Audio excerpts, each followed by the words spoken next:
গল্প এমন এক রাজ্যের, পৃথিবীর বাইরে মানুষের অজানা এক রাজ্য। প্রচলিত প্রেম কাহিনী থেকে বের হয়ে নির্মাণ করা হয়েছে চলচ্চিত্র স্টোরি অব সামারা। সায়েন্স ফিকশন এবং হরর ঘরানার মিশ্রণ দেখা যাবে এই ছবিতে। কে আপনি? আমি তোমাদের অ্যাস্ট্রোলজিক টিচার নাইম জেমস ট্রিনিটি। অশুভ শক্তির কবলে পড়া গ্রহ সামারা। গ্রহটিকে বাঁচাতে চেষ্টা করছেন বাংলাদেশের 5 তরুণ।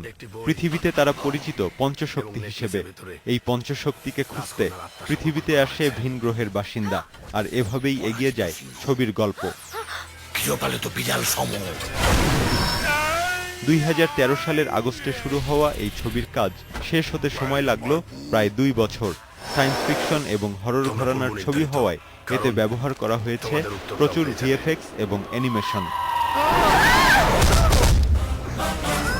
রাজ্যের ভবিষ্যৎ বাণীতে লেখা আছে কোনো একটি গ্রহের কথা। পঞ্চশক্তির 5 জনের চরিত্রে অভিনয় করেছেন জান্নাতুল ফেরদৌস পিয়া, শিবা আলী খান, সঞ্জু, আমান খান সহ আরও একজন।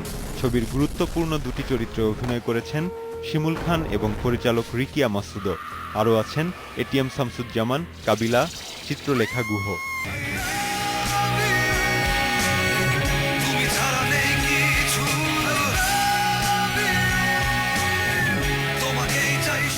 আলাউদ্দিন হক ও ইমরানের সঙ্গীত পরিচালনায় এতে গান গেয়েছেন সামিনা চৌধুরী, এসআই টুটুল, ইমরান, পড়শি ও কর্নিয়া।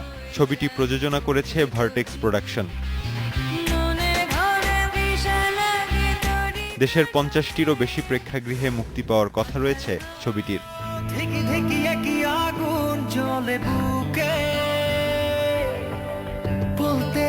প্রতীক আকবর, ইন্ডিপেন্ডেন্ট নিউজ।